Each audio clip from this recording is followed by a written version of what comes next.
Scott land ایک جگہ ہے، وہاں ایک مقام ہے ایڈنبرا. آپ نے تاریخ کا اگر مطالعہ کیا ہے تو آپ کو معلوم ہوگا کہ ایڈنبرا کے قلعہ میں شہید حریت ٹیپو سلطان مرحوم کی وہ تلوار اور وہ کرتا جو بوقت شہادت زیب تن کیے ہوئے تھے وہ وہاں رکھا ہوا. کیونکہ سلطان ٹیپو مرحوم زخمی ہونے کے باوجود جب پڑے تھے تو وہیں ایڈنبرا کا ایک انگریز جرنیل ان کے قریب گزرا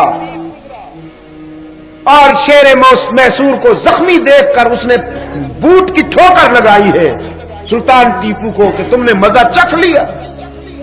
زخمی ہونے کے باوجود ٹیپو سلطان کی تلوار جو قریب پڑی تھی وہ اٹھائی اور یورپ کے اس کتے کے پیٹ میں گھونپ کر زخمی ہونے کے باوجود اسے ہلاک کر دی.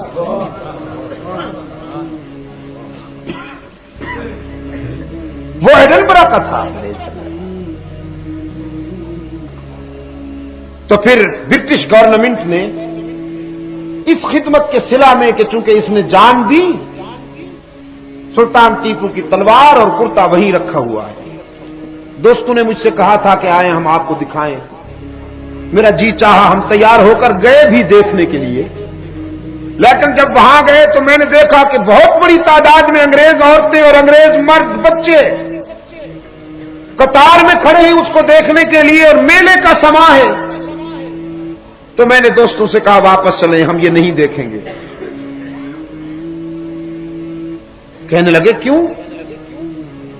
یہ تو بڑی تاریخی چیزیں ہیں، آپ کو دیکھنی چاہیے. میں نے کہا تاریخی چیزیں تو ہیں لیکن دشمن کے سامنے جا کے میں اپنے شہید مظلوم کی یہ چیزیں کیسے دیکھوں؟ دشمن کی نظریں مجھ سے سوال کریں گی کہ یہ کیسے شہید ہوا؟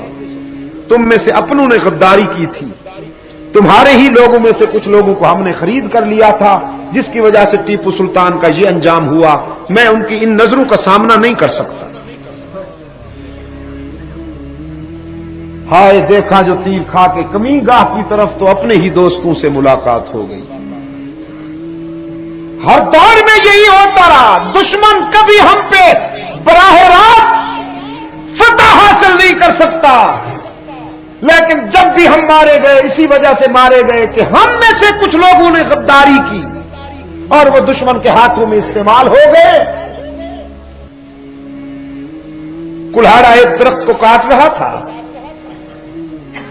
وہ غالباً بابا سعدی مرحوم نے لکھا ہے کہ کلہاڑا چھوٹ چھوٹ کے پڑتا تھا درخت پر، تو درخت نے زبان حال سے کہا بھئی میں نے تیرا کیا بگاڑا ہے، تو اٹھ اٹھ کے پڑتا ہے مجھ پر، مجھے کاٹتا چلا جا رہا ہے. کلہاڑے نے کہا میں تو تجھے کچھ نہیں کاٹ سکتا تھا، میرے اندر اتنی سکت کہاں تھی، تیری اپنی جنس میرے اندر گھسی ہوئی ہے، وہی اٹھا اٹھا کے مارتی ہے، اگر وہ نہ ہوتی تو میں کچھ بھی نہیں کر سکتا. ہر دور میں یہی ہوتا رہا.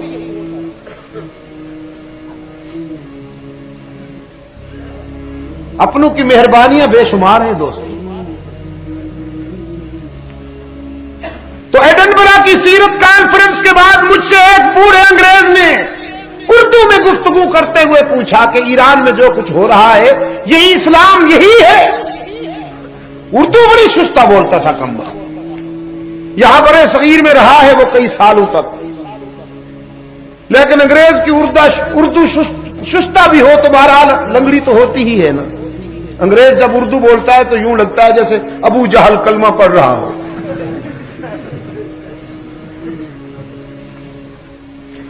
تے انہیں نہیں آتا، فطرتاً دال ادا وہ نہیں کر سکتے. تے کی جگہ بولیں گے، دال کی جگہ ڈال بولیں گے، اس لیے کہ انگلش گرامر میں تے اور دال جیم وغیرہ ہے ہی نہیں. مجھ سے کہنے لگا اسلام یہی ہے جو ایران میں جس کا منظر سامنے آتا ہے؟ میں نے اس سے کہا بالکل نہیں. اسلام کا یہ آدم خور ذوق نہیں ہے جو اس کا ہے کہ جب تک روزانہ 100-150 آدمیوں کو بھون نہ ڈالے اس وقت تک اسے کھانا ہضم نہیں ہوتا. اور جب آدمی مرنے کے لیے نہ ملے، گولی سے اڑانے کے لیے نہ ملے، تو پھر حضرت چلے میں چلے جاتے ہیں. چلے میں چلے جاتے ہیں. چلے میں جا کے پھر ایک نئی فہرست تیار ہوتی ہے. پھر جو ہی باہر نکلتے ہیں سلسلہ شروع ہو جاتا ہے. اسلام کا یہ مزاج نہیں. اسلام کا اگر آپ نے مزاج سمجھنا ہے تو مکہ میں فاتح بن کر داخل ہونے والے قائد اعظم صلی اللہ علیہ وسلم کو دیکھیے, اور 10,000 صحابہ کرام, وہ صحابہ کرام کے جو 1,000 روپے مزنی ہے وہ 10,000 ہے. حضور اکرم صلی اللہ علیہ وسلم چاہتے تو آج اپنے ستانے والوں کو تہس نہس کر دیتے, مگر آپ جانتے ہیں کہ حضور نے کیا فرمایا.